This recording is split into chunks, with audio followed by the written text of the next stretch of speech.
Et kendt problem, når man sidder med et Excel-regneark, det er, at man kan have lidt svært ved at få tusindstalsseparatorer på sine tal. Som man kan se her, så mangler der en tusindstalsseparator, og derudover så viser Excel som standard ikke 2 decimaler. Det vil vi jo, enten så vil vi jo gerne have 0 decimaler eller 2 decimaler, når vi i hvert fald sidder og regner med pengebeløb.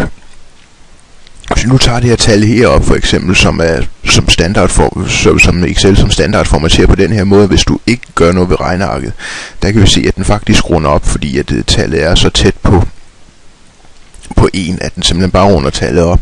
Hvis vi tager de standard formateringsmuligheder, som Excel har bygget ind, som vi lige kan trykke på, så kan vi så få det som et tal. Det vil så sige, at vi altid får 2 decimaler her. Vi kan få det med kroner foran, og så får vi så også tusindstalsseparatoren.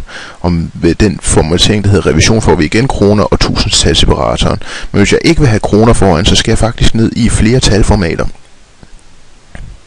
her, og så skal jeg vælge tal, og så skal jeg vælge benyt tusindstalsseparator, og så skal jeg trykke OK. Det er en rimelig lang vej for at komme frem til det her. Derfor så har jeg lavet en makro, som jeg har i alle mine standard mapper, som kan lave det her om til tal. Så det vil så sige, at jeg kan markere det hvilket som helst område, så kan jeg trykke på min makro heroppe. Og når jeg trykker på den, så bliver min tal lavet om med tusindstalsseparatorer og 2 decimaler. Så nu vil jeg gerne vise, hvordan jeg laver det. Jeg starter med at vælge en tom celle. Jeg går over på udvikler. Ribbenet. Hvis du ikke har det, så må du lige kigge i hjælpfilen, eller også vil jeg på et tidspunkt vise en video, hvor når man lige lægger for udviklerknappen op, men det kan man rimelig nemt få op. Får man op, så skal man hen og trykke på anvend relative referencer.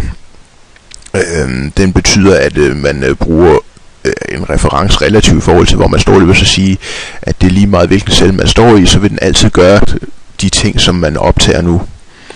Så den trykker jeg på, og så kan jeg simpelthen bare trykke hernede og starte en makroindspilning. Trykker hernede. Makroen skal have et navn. Jeg siger, at den skal tal som beløb.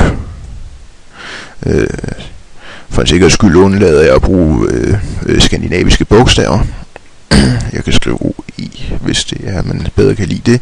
Jeg gemmer din personlige makromappe, så den er altid tilgængelig for alle de mapper, at jeg bruger. Så siger jeg OK.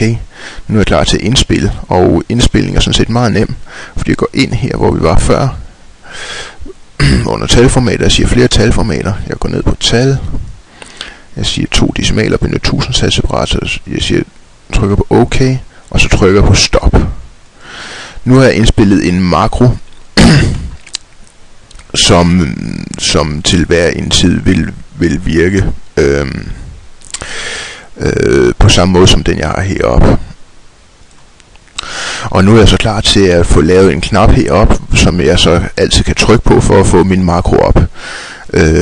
Så jeg trykker her, hvor jeg gerne vil sige, at jeg vil have flere kommandoer. Jeg får det her kæmpe store skærmbillede her. Jeg trækker det lige lidt ind, bedre kan se. Jeg siger, heroppe vil jeg gerne have fat i makroer. Så skal jeg ned og finde personlig makromappe, og der lavede jeg så den lige før, der hed formatere tal som beløb. Den tilføjer jeg herover. Så nu er den i mit bånd her. Jeg kan redigere den her med et ikon, som fortæller mig, hvad det er. Jeg har allerede den her, men man kan altid bruge sådan en lille glad mand. Og hernede der kan vi lige lave en hjælpetekst. Formatere med tusindstalsseparator. Siger OK. Siger OK. Nu har jeg den her oppe. Jeg kan markere D-kolonnen her, trykke på den her. Og således har vi tusindstalsseparator og 2 decimaler.